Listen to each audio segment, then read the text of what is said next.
ओम नमः शिवाय। हरे कृष्णा। कान्हा जी की कृपा और गौरी शंकर भगवान की कृपा आप सभी भक्तों पर सदा सर्वदा बनी रहे। आज आप सुनेंगे फाल्गुन मास माहात्म्य की कथा और साथ ही शिव पुराण में वर्णित भगवान शिव और माता पार्वती का एक अद्भुत संवाद, जिसमें माता पार्वती पूछती है, भोलेनाथ, कर्म बड़ा या भाग्य। आप इस कथा को पूरा पूरा जरूर सुनिए। और यदि आप भगवान भोलेनाथ के सच्चे भक्त हैं तो कथा को सुनते हुए वीडियो को लाइक करके कमेंट बॉक्स में ओम नमः शिवाय जरूर जरूर लिखिए। और शिव पुराण की कथा को तो पूरा पूरा जरूर सुनना चाहिए। देव ऋषि नारद मुनि कहते हैं, कभी भी व्यक्ति को शिव पुराण की किसी भी कथा को आधा अधूरा नहीं सुनना चाहिए, क्योंकि शिव कथा का त्याग करने वाला मनुष्य शिव पार्वती की कृपा से वंचित रह जाता है। तो इसलिए आप इस कथा को पूरा सुनिए। प्राचीन काल की बात है। महाभारत और रामायण के पावन युगों के बाद भी भारत भूमि में धर्म और अध्यात्म की धारा प्रवाहित थी। ऋषि मुनि साधु संत अपनी अपनी तपोभूमि में साधना करते थे, धर्म सत्य और अहिंसा का प्रचार करते थे। उन्हीं दिनों एक छोटे से राज्य के अंतर्गत एक गांव था, जिसका नाम था करुणापुरम। यह गांव अपनी सरलता, शांति और धार्मिक वातावरण के लिए अत्यंत ही प्रसिद्ध था। ग्रामवासियों में परस्पर प्रेम था। वे सत्य और सदाचार के मार्ग पर चलने का प्रयास करते। फिर भी नियम से सबको समान संपदा नहीं मिलती। गांव में कुछ लोग धनी थे और कुछ लोग गरीब थे। इस गांव में एक विधवा स्त्री रहती थी, जिसका नाम था शकुंतला। उसके पास धन संपदा नहीं के बराबर थी। उसके पति का देहांत हो चुका था। उसके परिवार में अब कोई नहीं बचा। वह छोटी सी झोपड़ी में दिन भर रहती, दूसरों के खेतों में काम करती और जितना कमा पाती उसी से अपना पेट पाल लेती। वह सीधी सादी, ईमानदार, परोपकारी और परम धर्म परायण स्त्री थी। अपने परिश्रम से ही जीवन का निर्वाह करती। उसके मन में सदा यह द्वंद रहता कि मनुष्य को अपने कर्म के बल पर आगे बढ़ना चाहिए, यह भाग्य से पहले से ही तय होता है। किंतु इस प्रश्न को मन में रखे हुए प्रतिदिन निष्ठा पूर्वक अपना कर्म करती जाती। शकुंतला के छोटे से आंगन में एक आम का वृक्ष था, जो किसी पहले शुभ संयोग से फलता फूलता रहा। उसमें कभी कभी मीठे आम आ जाते तो शकुंतला गांव के बच्चों में बांट देती। भगवान शिव कहते हैं, पार्वती जी, ऐसे एक दिन की बात है, एक कौवा उस आम के वृक्ष पर आकर बैठ गया। वह काला कौवा अत्यंत ही चतुर था। वह आसपास के खेतों में घूमकर कभी गिरे हुए अन्न के दाने तलाशता, कभी किसी गृहिणी का ध्यान भटकाकर अन्न के टुकड़े उठाकर ले जाता। कौवा भोजन जुटाने में बहुत ही चतुर था। उसमें दया का अभाव था। वह हमेशा केवल अपना ही लाभ देखता, दूसरों की हानि की परवाह ना करता। उस दिन वह आम के पेड़ पर बैठा हुआ था, शकुंतला को देख रहा था, जो झोपड़ी के सामने आंगन में बैठी सब्जियां चुन रही थी। कौवे ने सोचा, यह स्त्री भले ही गरीब दिखती है, पर इसके आंगन में आम का पेड़ है। हो ना हो, आज मुझे कुछ ना कुछ खाने को मिल जाएगा।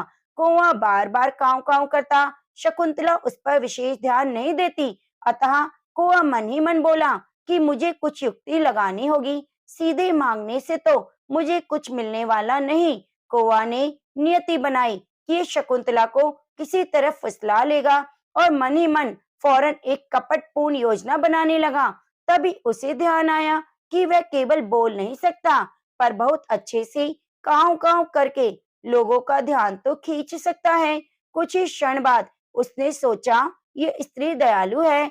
यदि मैं इसे बेबस करने का नाटक करूं तो संभवतः मुझे कुछ खाने को मिल जाएगा। अगले दिन कौवे ने एक नया नाटक रच डाला। वह शकुंतला के आंगन में फड़फड़ाता हुआ गिर पड़ा, जैसे उसे कोई भारी चोट लग गई हो। शकुंतला ने उसे देखा तो दया आ गई। उसने तुरंत अपनी टोकरी में से कुछ चावल के दाने उठाए और कौवे के सामने डाले। कौवे के मन में बड़ी खुशी हुई, परंतु ऊपर से उसने दिखाया कि जैसे वह पीड़ा में करहा रहा है। शकुंतला ने प्रेम से कहा, डरो मत, शांत हो जाओ, मैं तुम्हें और दाने देती हूँ। कौवे ने थोड़ा खाया और उड़ जाने का उपक्रम करने लगा।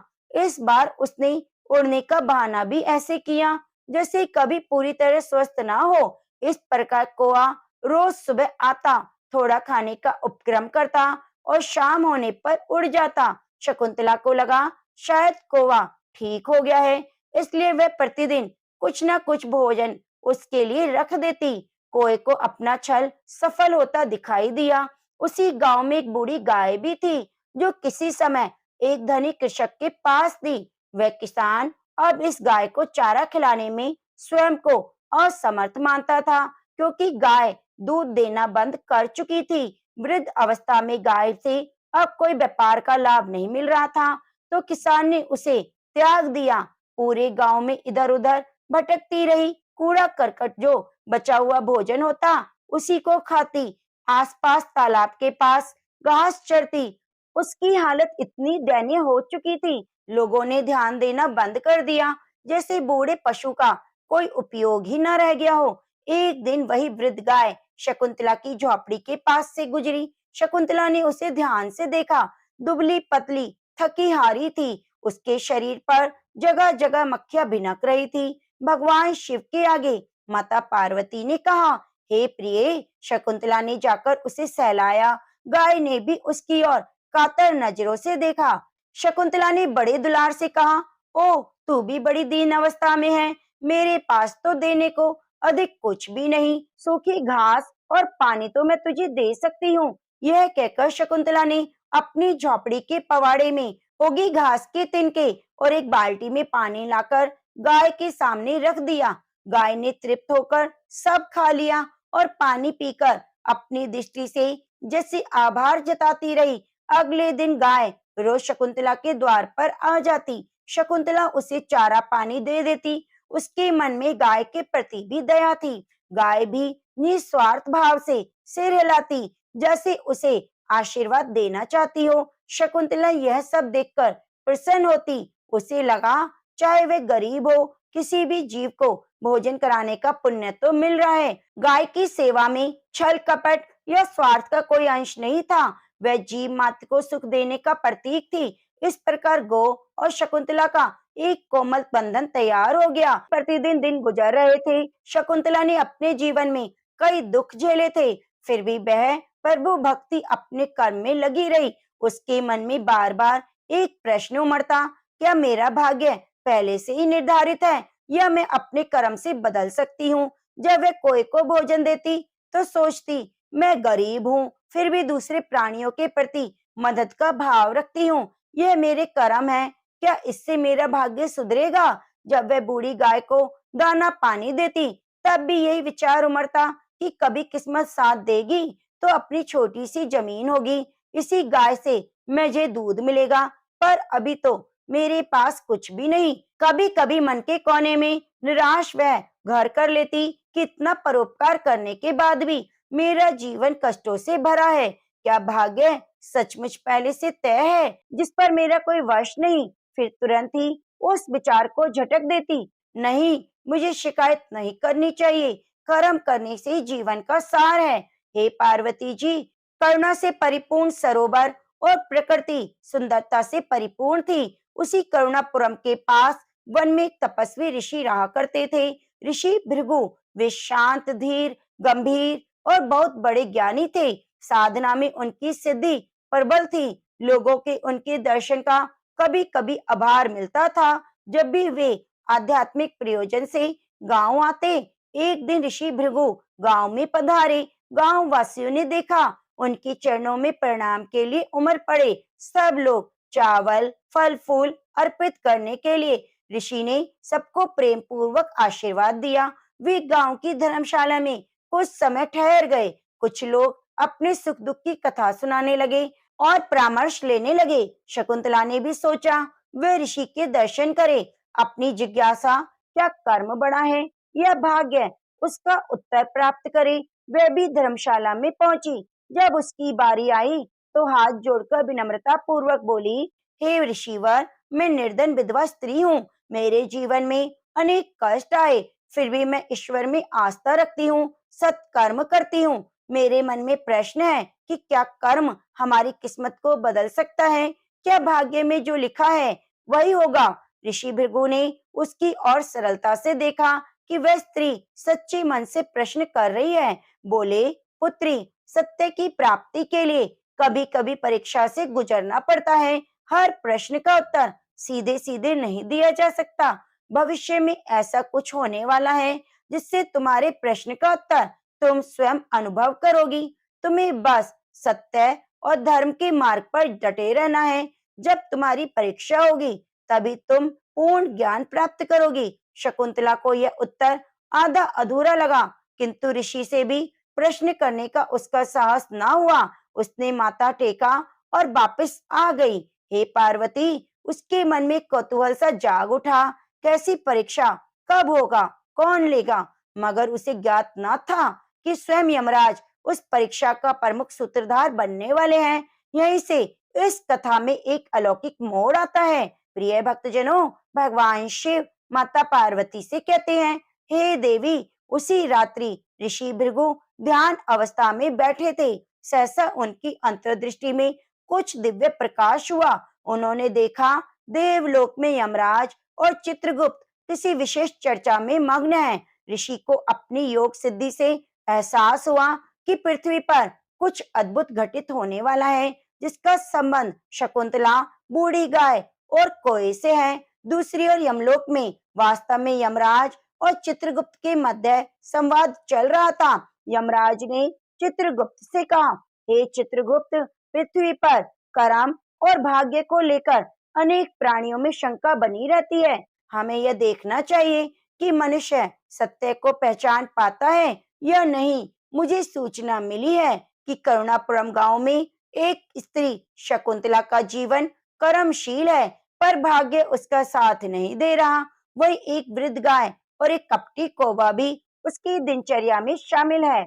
इन तीनों के कर्म, स्वभाव और परिणामों का अवलोकन कर हमें महत्वपूर्ण निर्णायक संदेश देना होगा। जाओ, उस विषय का लेखा जोखा करो। चित्रगुप्त ने आज्ञा मानते हुए कहा, हे यमदेव, मैं जाकर उनके कर्मों की सूची देखता हूँ। समय आने पर हमें पृथ्वी पर जाना होगा ताकि सत्य की परीक्षा पूर्ण हो सके। यमराज ने स्वीकृति में सिर हिलाया और सभा समाप्त हुई।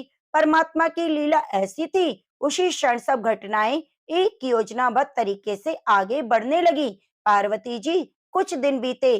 कौआ शकुंतला के यहाँ नित्य आता, थोड़ा भोजन खाता, छल पूर्वक बेवश बनता और धीरे धीरे उसने देखा शकुंतला गाय को भी घास पानी देती है। उसने मन में विचार किया, यह स्त्री मुझसे ज्यादा गाय को महत्व देने लगी है। गाय का तो कोई लाभ नहीं, फिर भी इसका आदर और प्रेम पा रही है। मैं भी यहाँ प्रतिदिन आता हूँ, फिर भी मुझे दो चार दाने ही मिलते हैं। इस गाय का नाश कर दूं तो शायद कुछ लाभ हो। कौवा मन में क्रूरता लिए नई योजना बनाने लगा। उसे यह ज्ञात था कि गाय बूढ़ी है, ज्यादा तेज भाग नहीं सकती। अगर वह किसी तरह से उसे घायल कर दे तो हो सकता है शकुंतला के लिए वह भार बन जाए और शकुंतला उसे त्याग दे। ऐसा विचार कर उसने एक सुबह गाय की पीठ पर चोंच मार दी ताकि उसे घाव हो जाए। गाय दर्द से बिलबिला उठी। शकुंतला ने देखा तो दौड़कर आई। उसने देखा गाय के शरीर से रक्त की बूंद छलक रही है। साथ ही उसने कोए को उड़कर पेड़ पर जाते देखा। उसकी चोंच में खून लगा देखा। शकुंतला को समझते देर न लगी, कौवे ने गाय को चोट पहुंचाई है। उसे बहुत ही क्रोध आया। उसने कोए को डांटा, अरे धूर्त पक्षी, तूने ये क्या किया?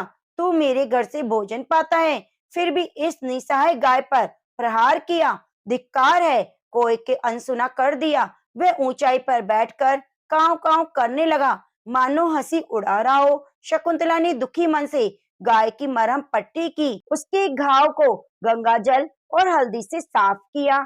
गौ माता के प्रति उसका प्रेम और बढ़ गया। वही कोए के प्रति उसके हृदय में खिन्नता भर गई। पर शकुंतला ने उसको दाना देना बंद नहीं किया। वह सोचती थी कि यह भी एक प्राणी है, भूखा ना रहे, मगर इसका अर्थ यह नहीं कि वह अहित करता रहे। दिन गुजरते गए। शकुंतला ने एक अद्भुत स्वप्न देखा। उसने देखा झोपड़ी के पास एक दिव्य प्रकाश हुआ है। उसमें कोई पुकार रहा है कि हे शकुंतला, अब तुम्हारे सत्कर्म और सत्य पालन का फल अब मिलने वाला है। शकुंतला निद्रा से जाग उठी। उसे लगा कि कोई उसे संकेत दे रहा है। उसी दिन प्रातः उसने देखा गांव के सरपंच के घर कोई मांगलिक उत्सव है और बड़े पैमाने पर प्रसाद का वितरण होगा। सरपंच ने शकुंतला को बुलाया और कहा, बहन, माता के मंदिर के लिए हमें कुछ सामग्री जुटानी है। तुम हमारे खेत पर काम करने आओगी तो मैं तुम्हें अच्छे से मजदूरी के साथ अन्न धन भी दूंगा। यह सुनकर शकुंतला को लगा शायद उसकी मेहनत और सत्कर्म की बदौलत कुछ अच्छा होने जा रहा है।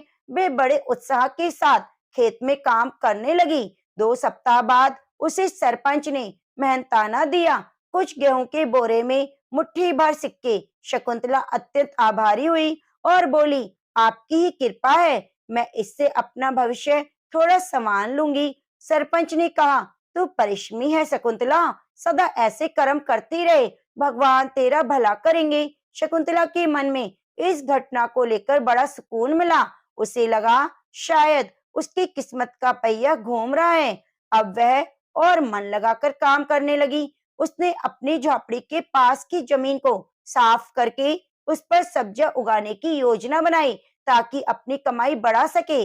भगवान शिव कहते हैं, हे पार्वती, एक दिन गांव में फिर से ऋषि भृगु पधारे। शकुंतला ने देखा, उनके पास गई और अपने हालचाल सुनाए।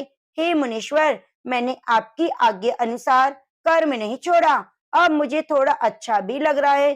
कुछ दिनों से मुझे सहायता मिल रही है, मजदूरी भी अच्छी हो रही है। हो सकता है अब मेरे भाग्य खुल जाए।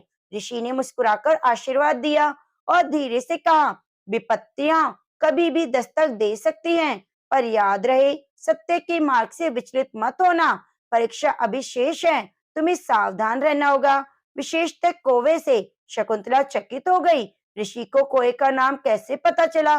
फिर उन्होंने गाय का भी जिक्र किया। उसकी सेवा करते रहना, वह तुम्हारा कल्याण करेगी। शकुंतला ने हाँ में सिर हिला दिया। कौवे के प्रति मन में थोड़ी आशंका जागी, पर वह ज्यादा कुछ पूछने में संकोच कर गई। उसी रात कौवा शकुंतला की झोपड़ी पर मंडराने लगा। उसने देखा शकुंतला के पास भोजन और अन्न के बोरे ज्यादा है। उसके मन में लालच आ गया, मैं केवल कुछ दाने क्यों लूं, मैं इस स्त्री का पूरा भंडार ही नष्ट कर दूं ताकि फिर से वह मेरी ओर अधिक ध्यान दे। कोए की बुद्धि विकृत होने लगी थी। वह समझ नहीं पा रहा था कि शकुंतला के पास अन्न नष्ट हो जाने से उसे खुद भी खाने को कम मिलेगा। दुर्भावना मनुष्य को ही नहीं, किसी जीव को भी सत्य पट से हटा सकती है। अगले दिन कौवा फिर गाय की ओर लपका। इस बार उसने गाय की आंख के पास चोंच मारने का प्रयास किया, जिससे गाय गंभीर रूप से घायल हो जाती है। पर गाय ने समय रहते ही अपना मुख हिलाया, जिससे कौवा चूक गया। शकुंतला ने यह दृश्य देख लिया और कौवे को चिल्लाकर भगाया। वह समझ गई कि कौवा अब सीधे सीधे विष फैलाने पर उतारू है। उसने गाय को संभाला, पुचकारा और कौवे से क्रोध भरी वाणी में बोली, तेरा स्वभाव पूरा बिगड़ गया है काले कौवे, फिर भी मैं तुझे दाना पानी देना बंद नहीं करूंगी, पर यदि तूने दोबारा ऐसा किया तो तुझे दंड मिलेगा। कौवे ने कस कस स्वर में काव काव की मानो कह रहा हो कि कुछ भी करने की बाज नहीं आऊंगा। उस रात उसने नए षड्यंत्र की योजना बनाई। शकुंतला के आंगन में पड़े सूखे घास के ढेर में आग लगा दी। उसी लगा अब आग लगेगी तो गाय डरकर भाग जाएगी या जल जाएगी। शकुंतला को बहुत नुकसान होगा। समय आ गया था जब यमराज और चित्रगुप्त पृथ्वी पर प्रकट होकर साक्षात देखना चाहते थे किसका कर्म क्या परिणाम लाता है। एक अर्धरात्रि में जब शकुंतला गहरी नींद में थी, अचानक उसके आंगन में आग की लपटें उठने लगी। कौवे ने दूर से किसी जलती हुई मसाल का कोयला लाकर घास के ढेर पर फेंक दिया था। आग धधक उठी। गाय जोर जोर से रंभाने लगी। शकुंतला की नींद टूटी। उसने दरवाजा खोला तो देखा लपटें तेज हो रही हैं। वह घबराकर दौड़ी और लकड़ी के डंडे से जलती हुई घास को किनारे करने लगी। पानी डालकर आग बुझाने का प्रयास किया। गाय डर के मारे पीछे हट गई। इसी बीच कौवा अंधेरे में छुपकर सब देख रहा था। आग बढ़ती जा रही थी और अकेली शकुंतला के लिए आग बुझाना आसान नहीं था। तभी उसे लगा कोई विशाल आकृति वहां उपस्थित हुई है। उस आकृति की आंखों में तेज था, शरीर पर गहन नील वर्ण वस्त्र, सिर पर मुकुट और हाथ में दंड। वह कोई साधारण मनुष्य नहीं लग रहा था। शकुंतला को तुरंत समझ में आया, यह तो यमराज है। उसके रोए खड़े हो गए। यमराज ने दंड उठाया, शकुंतला के चारों ओर एक दिव्य आभा मंडल बनाकर आग को रोक दिया। उसी क्षण चित्रगुप्त भी प्रकट हुए। उन्होंने अपने कर कमलों से जल की बूंदें छिड़की, उसे आग शांत हो गई। आसपास का वातावरण अंधकार में होते हुए भी दिव्य प्रकाश से भर उठा। शकुंतला ने हाथ जोड़कर प्रणाम किया। वह भय से और विस्मय से मिले हुए भाव से कांप उठी। तभी यमराज ने कहा, डरो मत, आज हम तुम्हारे कर्म सत्य की परीक्षा की साक्षी बनने आए हैं। तुमने घोर संकट के समय भी गाय को छोड़कर भागना उचित नहीं समझा, किंतु उसे बचाने का प्रयास किया। यही तुम्हारे सत्य और धर्म का प्रमाण है। शकुंतला ने थोड़ी हिम्मत जुटाकर कहा, हे देव, मैं तो यही जानती हूँ कि गाय की रक्षा मेरा कर्तव्य है। उसके बिना मेरा जीवन अधूरा है। चित्रगुप्त ने अपने शास्त्र खोले, बोले, मैंने तुम्हारे पूर्व जन्म के कर्मों का लेखा जोखा देखा। शकुंतला, तुमने सदैव परोपकार किया, लेकिन पिछली कुछ परिस्थितियों के कारण तुम्हारा जीवन कष्ट में रहा। फिर भी तुमने धर्म का त्याग नहीं किया, इसीलिए तुम्हें इस जन्म में प्रतिकूल परिस्थितियों का सामना करना पड़ा। अब तुम्हारे सत्कर्म का प्रतिफल तुम्हें मिलने वाला है। शकुंतला ने नमस्कार कर कहा, हे देव, मैंने सदैव सोचा था कि शायद मेरा भाग्य ही ऐसा है, पर मैं कर्म से पीछे नहीं रही। चित्रगुप्त ने मुस्कुराकर कहा, धन्य हो, इस गाय के पूर्व जन्म के पुण्य भी अब फलीभूत हो रहे हैं, जिससे तुम्हारे संग इसका भी कल्याण जुड़ा है। उसी समय यमराज ने दंड के सहारे से कौवे को पुकारा, कौवा कहाँ छिपा है, सामने आ। कौवा काव काव करता हुआ डरते डरते सामने आया।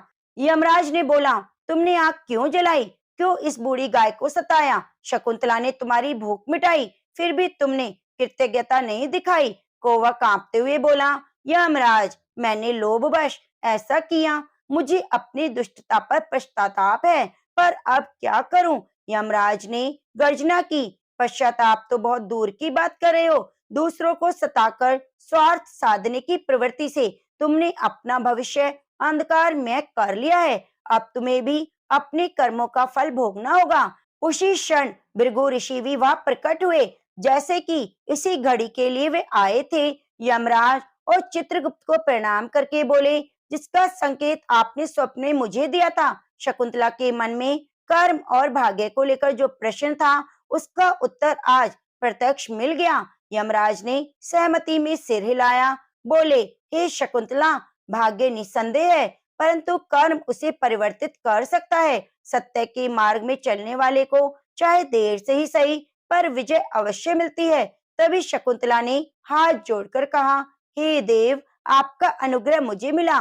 मुझे कहना है, यह गाय मेरा परिवार है। मैं चाहती हूँ मैं इसकी सेवा करूं, इसका जीवन सुखमय बनाऊं। यमराज ने प्रसन्न होकर कहा, तुम्हारे इस ऊंचे विचार को मैं आशीर्वाद देता हूँ। कल प्रातःकाल तुम्हें इस गाय के संबंध में शुभ समाचार मिलेगा, उसी से तुम्हारा जीवन यापन भी सुखमय होगा। शकुंतला ने कृतज्ञता व्यक्त की और ऋषि ने मधुर वाणी में कहा, शकुंतले, यही सत्य की परीक्षा थी, तुमने सिद्ध कर दिया। सच्चा धर्म वही है जो प्राणी मात्र के लिए दया करे। उसकी और कौवे ने भटककर अनर्थ किया, अब उसे कर्म का फल भोगना पड़ेगा। यमराज ने कौवे की ओर कठोर दृष्टि डाली और कहा, तुम्हारा दंड यही है कि तुम आज से अपनी चतुराई के अभिमान से वंचित हो जाओगे।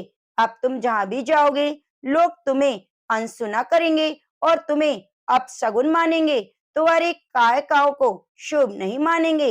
यदि फिर भी तुम मनुष्यों को हानि पहुंचाओगे, तो तुम्हारी आयु और सुख शांति कम हो जाएगी। यही तुम्हारे कर्मों का प्रतिफल है। कौवा कांप उठा और पछताते हुए कहा, अब मैं आगे कभी ऐसा नहीं करूंगा, मुझे ऐसा दंड मत दीजिए। यमराज ने कहा, ईश्वर की कृपा अपार है, पश्चाताप यदि सच्चा है तो भविष्य बदल सकता है। तुम भी चाहो तो प्रायश्चित स्वरूप दूसरे प्राणियों की सहायता कर सकते हो और तुम्हारा भविष्य सुधरेगा। अगले दिन गांव के धनिक किसान, जिसके पास अच्छी खासी जमीन थी, शकुंतला के घर आए उन्होंने बताया, हमें मालूम हुआ है तुम्हारे पास बूढ़ी गाय है जो वास्तव में हमारी खोई हुई गाय है। ये वर्षों पहले घर से भटक गई थी। हम उसकी तलाश में थे।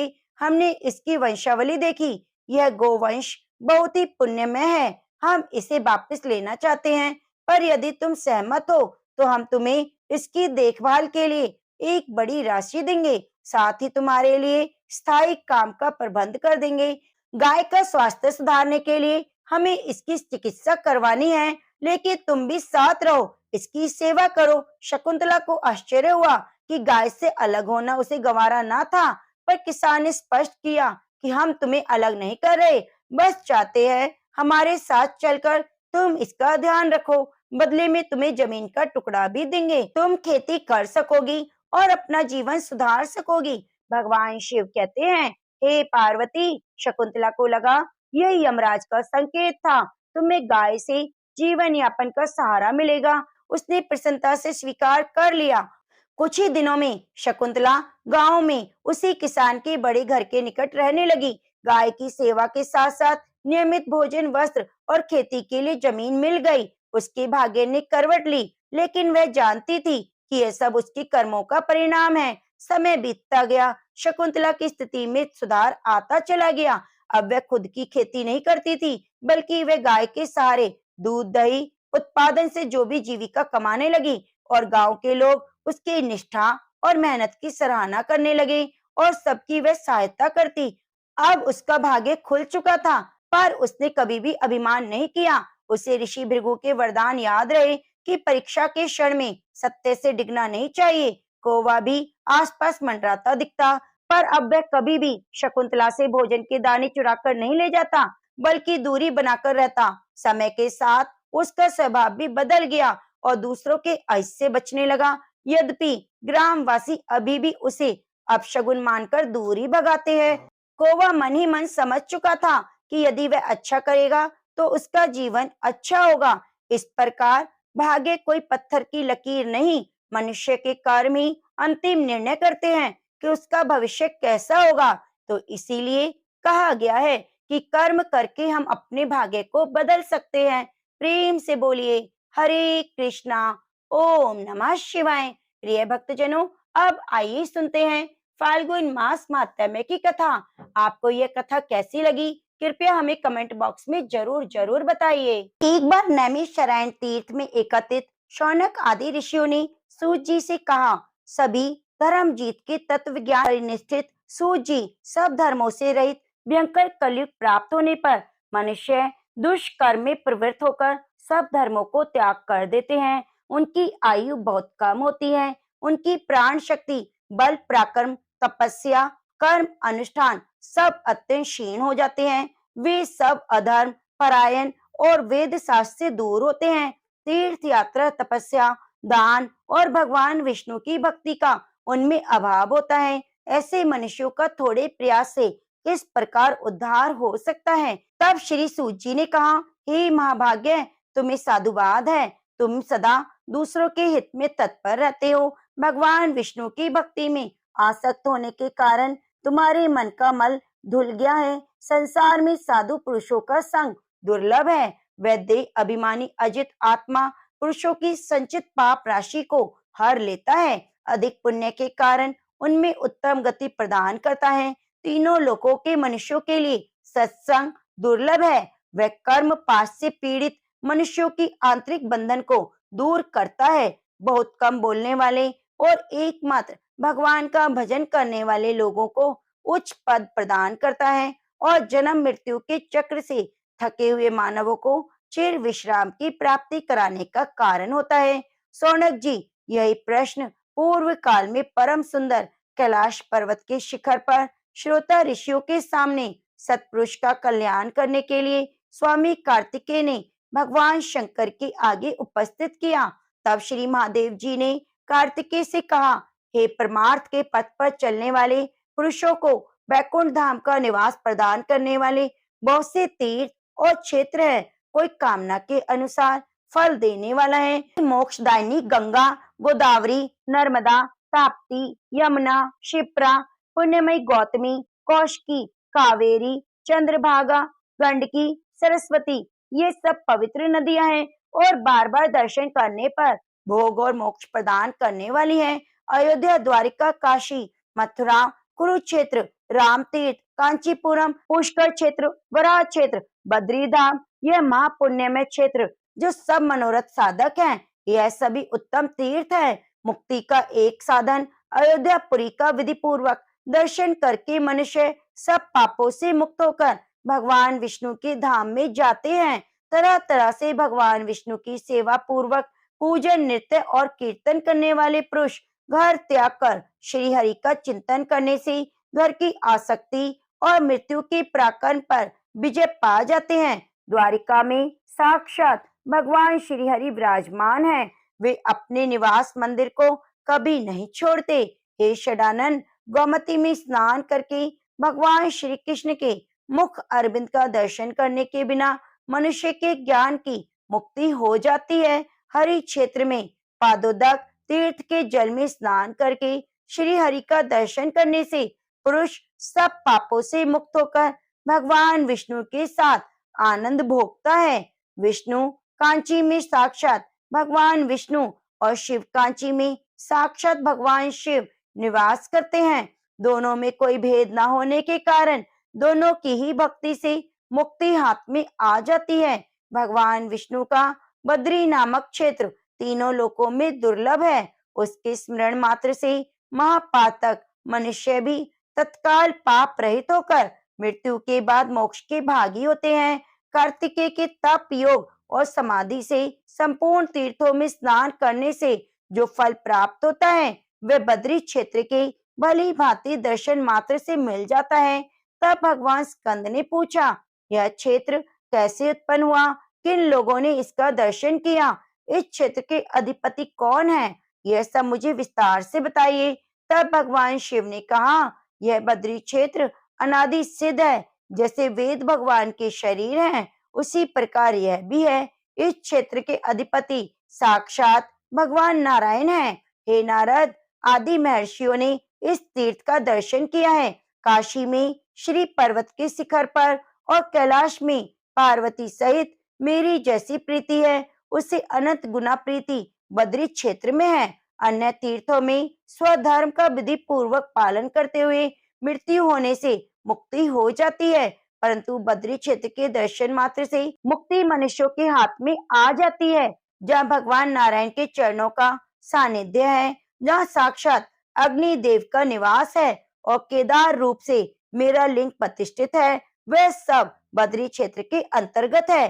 केदार के दर्शन, स्पर्श और भक्ति भाव से पूजन करने पर कोटि कोटि जन्मों का पाप तत्काल भस्म हो जाता है। उस क्षेत्र में विशेषतः मैं अपनी संपूर्ण कला से स्थित रहता हूँ। पूर्व काल में नासिक ब्रह्मचर्य का पालन करने वाले ऋषियों का समुदाय प्रयाग में एकत्रित हुआ, जहाँ भगवती गंगा यमुना के साथ मिली हैं। त्रिभुवन विख्यात दशवमेध भाव से पूछा, आप लोगों की एक दृष्टि और एक ज्ञान है।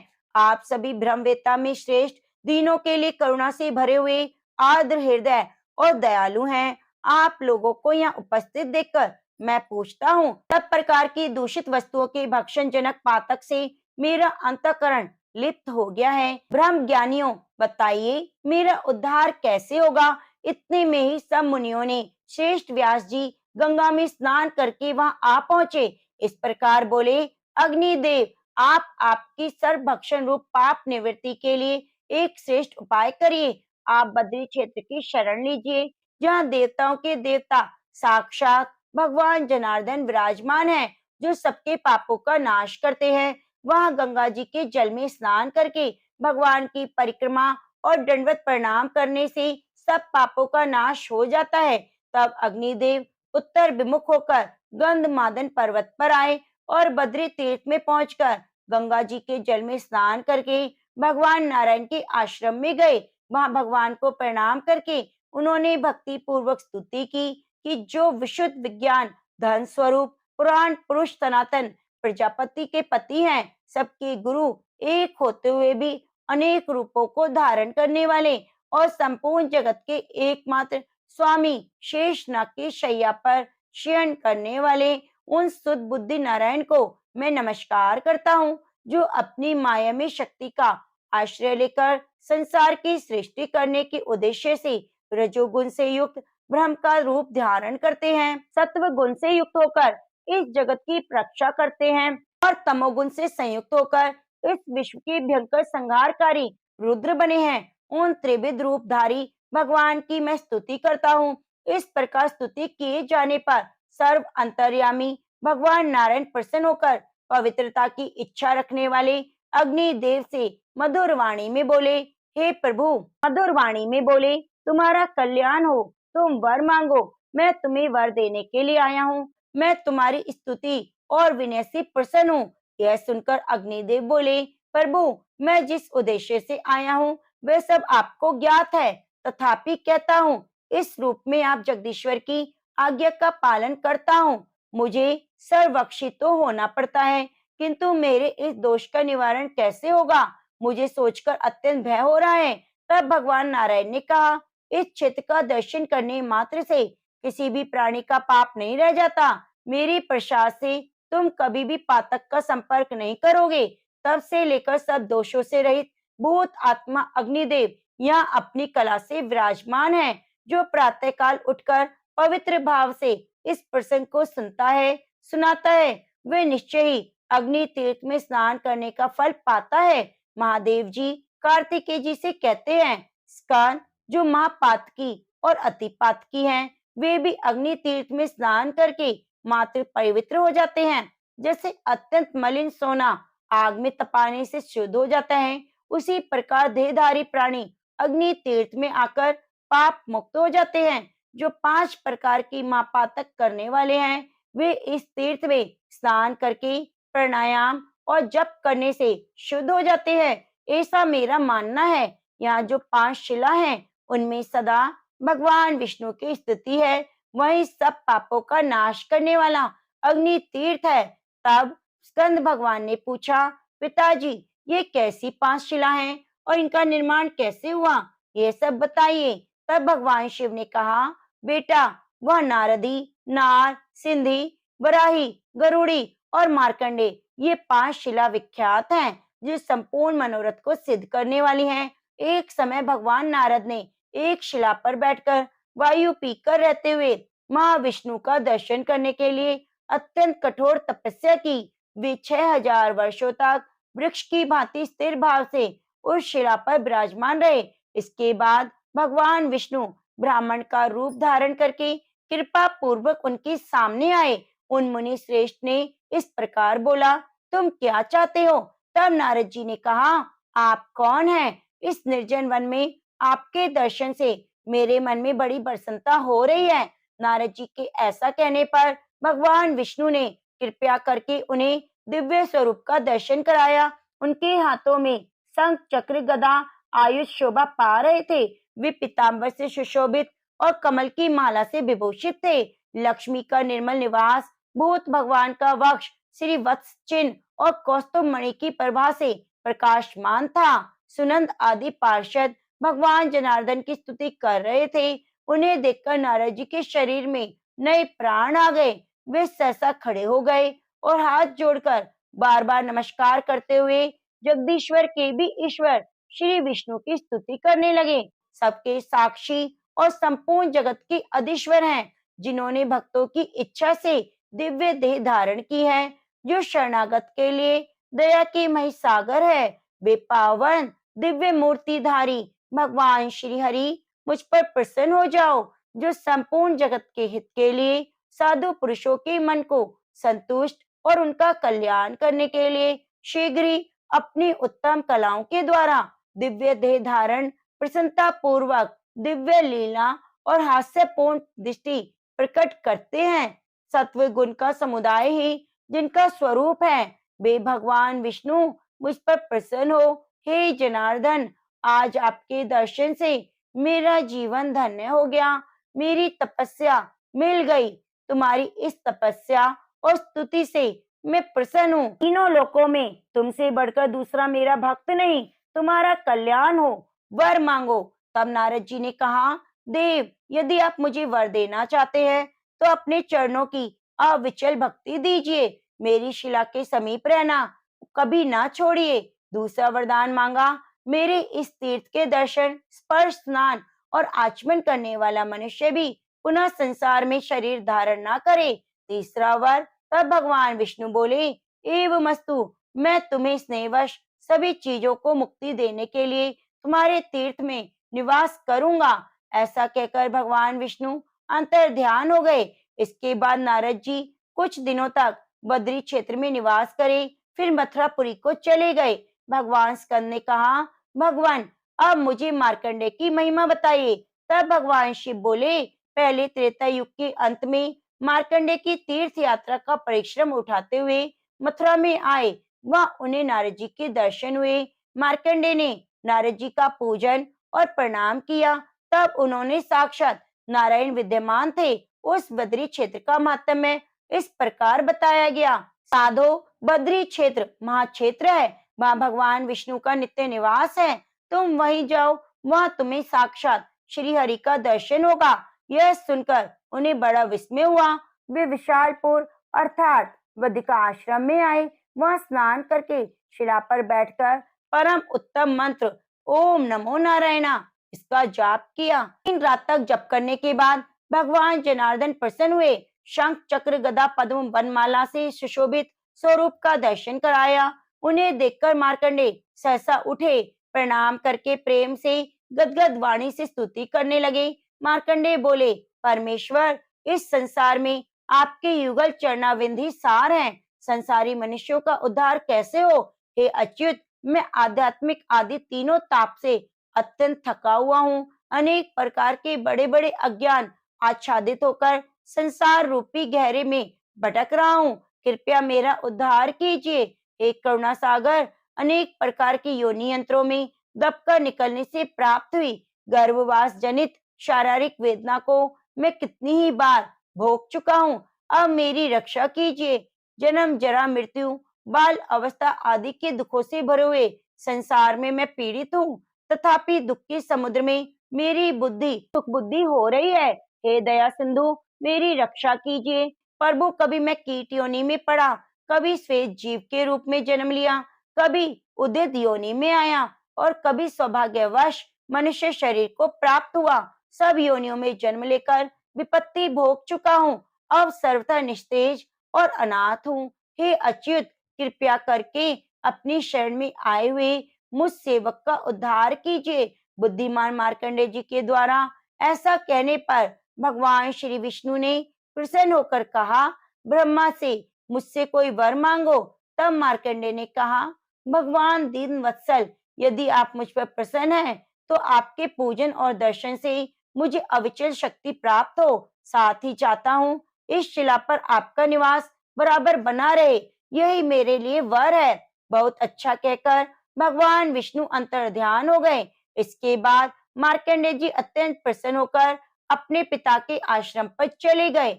जो मनुष्य इस प्रसंग को सुनता है, सुनाता है, उसे भगवान श्री गोविंद की प्रीति प्राप्त होती है। भगवान शिव कहते हैं, कश्यप से विनीता के गर्भ से 2 महाबली और महापराक्रमी पुत्र हुए, जिनका नाम गरुड़ और अरुण था। इनमें अरुण तो सूर्य के सारथी हुए और गरुड़ ने भगवान विष्णु का वाहन होने की इच्छा से बद्री क्षेत्र के दक्षिण भाग में गंधमादन के शिखर पर तपस्या प्रारंभ की। वे फल, फूल और जल का आहार करते हुए द्वंद को धैर्य पूर्वक सहते और जप करने वालों में सर्वश्रेष्ठ होकर एक पैर से पृथ्वी पर खड़े होकर जप करते। भगवान के दर्शन की लालसा से उन्होंने बहुत वर्षों तक तपस्या की। तब साक्षात भगवान प्रसन्न हुए और उन्हें दर्शन दिए और गंभीर वाणी में बोले। तथापि गरुड़ की बाह्य वृत्ति नहीं हुई थी, यानी कि तपस्या में लीन गरुड़ का ध्यान भंग नहीं हुआ। तब उन्होंने अपना श्रेष्ठ शंख बजाया, उससे भी महात्मा गरुड़ का ध्यान नहीं टूटा। तब भगवान श्वास के साथ गरुड़ के भीतर प्रवेश करके में बहिर्मुखी पैदा करते हुए उन्हें बाहर आकर प्रकट हुए। उस समय भगवान विष्णु को अपने सामने देखकर गरुड़ निर्भय हो गए। संपूर्ण शरीर में रोमांच छा गया। उन्होंने हाथ जोड़कर भगवान की स्तुति की। महात्मा गरुड़ की स्तुति करने पर भगवान विष्णु ने वहां त्रिपथ गामिनी गंगा को बुलाया। तब उस पर्वत के ऊपर साक्षात पंचमुखी गंगा प्रकट हुई। उन्हीं के जल से गरुड़ जी ने भगवान को चरणावंद को धोया। फिर वर मांगने के लिए भगवान के प्रेरित करने पर गरुड़ ने कहा, भगवान मैं एकमात्र आपका वाहन हो जाऊं। आपके प्रसाद से देवता और दैत्यों में कोई भी बलवीर और पराक्रम द्वारा मुझे जीत ना सके। यह शिला मेरे नाम से विख्यात होकर सभी पापों का अपहरण करने वाली हो तथा इसके स्मरण से मनुष्यों को कभी भी विष जनित व्याधि ना हो। इसके बाद बहुत अच्छा कहकर भगवान विष्णु अंतर्ध्यान हो गए। तब स्कंद जी ने कहा, भगवान आप बड़ा शिला का महात्म्य बताइए। तब भगवान शिव बोले, रसातल से पृथ्वी का उद्धार करके और युद्ध में हिरण्य नामक दैत्य को मारकर भगवान बराह बद्री क्षेत्र में आए और प्रलय काल की समाप्ति तक वहीं रहे। बराह जी ने शिला के रूप में वहीं निवास किया। तब भगवान स्कंद ने कहा, प्रभु अब नरसिंह शिला का महात्म्य कहिए। तब भगवान शिव बोले, भगवान नरसिंह ने अपने नखों के अग्रभाग से लीला पूर्वक हिरण्यकश्यपु का वध करके प्रलय काल की अग्नि के समान उद्यत दिखाई देने लगे। तब दयालु देवताओं ने आकर और दूर खड़े रहकर लीला के अवतार विग्रह धारण करने वाले भगवान विष्णु की स्तुति की। तब अपने तेज से सभी देवताओं और असुरों को व्याप्त करने वाले भयानक पराक्रमी नरसिंह जी प्रकट होकर बोले, देवताओं तुम लोग वर मांगो जो तुम्हारी शांति और सुख का एकमात्र साधन हो। सभी देवताओं के स्वामी ब्रह्मा जी ने कहा, भगवान नरसिंह ये आपका उग्र रूप है, सबको भयभीत कर रहा है, इसलिए आप इसे समेट लीजिए। और दिव्य रूप धारण करके भगवान ने फिर कहा, देवताओं मैं तुम पर प्रसन्न हूँ, बोलो तुम्हारा कौन सा कार्य करूं। तब देवता बोले, हमारा अभिष्ट वर यही है कि आप मन को प्रसन्न करने वाले परम चतुर्भुज रूप में हमें दर्शन दें। तब भगवान ने दिव्य रूप में भद्र का आश्रम में चले गए और देवताओं का भय शांत हो गया। जल के मध्य में विराजमान भगवान विष्णु का दर्शन, नमस्कार और परिक्रमा करके उन्हीं में अपना मन लगाकर अपने अपने लोक को प्रस्थान कर गए। इसके बाद अतिशय भक्ति भार से नम्र तप ऋषि आए और अत्यंत अद्भुत पराक्रम वाले भगवान नरसिंह का दर्शन करके उनकी स्तुति की। संपूर्ण विश्व के स्वामी जगदीश्वर आपको नमस्कार है। विश्व को अभय प्रदान करने वाले विश्व मूर्ति आप कृपा के समुद्र हैं। आपके चरण कमल सेवन करने योग्य तीर्थ रूप है। हे लक्ष्मीपति हम पर दया कीजिए। भक्त की इच्छा अनुसार विचित्र शरीर धारण करने वाले विश्व मुख विश्व भावन आप प्रसन्न होइए। तब भगवान नरसिंह ने प्रसन्न होकर ऋषियों से कहा, वर मांगो। तब ऋषि बोले, जगदीश्वर यदि आप प्रसन्न हैं तो कभी भी बद्री क्षेत्र का त्याग ना करें, यही हमारा अभिष्ट वर है।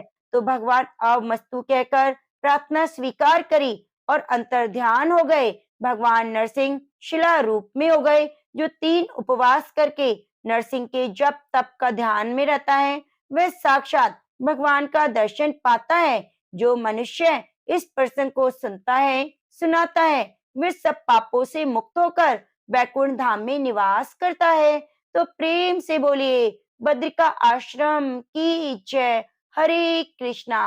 प्रिय भक्तों, उम्मीद करती हूँ आपको फाल्गुन मास महात्म्य की कथाएं अच्छी लग रही हैं।